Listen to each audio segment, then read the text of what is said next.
কক্সবাজারের ইসলামাবাদে গুলি করে বৃদ্ধকে হত্যার কারণ জমি নিয়ে ইউপি চেয়ারম্যানের সাথে বিরোধ। নিহতের পরিবারের অভিযোগ, সাবেক চেয়ারম্যানের নেতৃত্বে সশস্ত্র হামলা হয়েছে এবং হত্যাকাণ্ডের প্রতিবাদে বিক্ষোভ করেছে বৈষম্য বিরোধী ছাত্র আন্দোলন। তবে খুনিরা কেউ ধরা পড়েনি এখনো। শুক্রবার রাতে কক্সবাজারে ঈদগাঁও ইসলামাবাদে একদল দুর্বৃত্ত বাড়ি লক্ষ্য করে গুলি করলে নিহত হন ৬৭ বছর বয়সী হাবিবুল হুদা চৌধুরী। আহত হন তার মেয়ে, বোন ও শালিকা।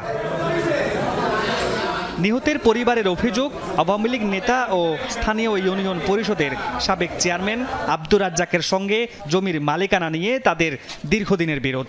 এরই জের ধরে এ হত্যাকাণ্ড।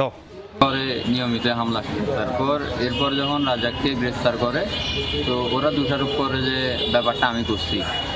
তো এর পরিপ্রেক্ষিতে ওর খুব ছিল আমার বাবাকে গুলি করে মেরে ফেলছে, আমার ফুপি আমার খালা ওই দুজনকেও গুলি করে মেরে ফেলছে। পুরা এই সাইড একদম ঝাঁঝরা করে দিছে, এইখান থেকে সবগুলো ঝাঁঝরা হয়ে গেছে। নিহতের পরিবারের অভিযোগ, শুক্রবার দুপুরেও এক দফা হামলা চালায় সাবেক চেয়ারম্যানের লোকজন। পুলিশকে জানালেও মেলেনি সাহায্য। যে মারা গেছে ওনার ছেলে সমন্বয়ক, উনি ছাত্র। আমাদের ওসি স্যারকে আমরা জানাইছিলাম জিনিসটা, এখন উনি জিনিসটা খামখেয়ালি করে। পুলিশ আসছে এর অনেকক্ষণ পরে। হত্যাকাণ্ডের প্রতিবাদে কক্সবাজার পুলিশ সুপার কার্যালয়ের সামনে বিক্ষোভ করেন বৈষম্য বিরোধী ছাত্র আন্দোলনের নেতাকর্মীরা। মামুন নুর স্তফি, যমুনা নিউজ।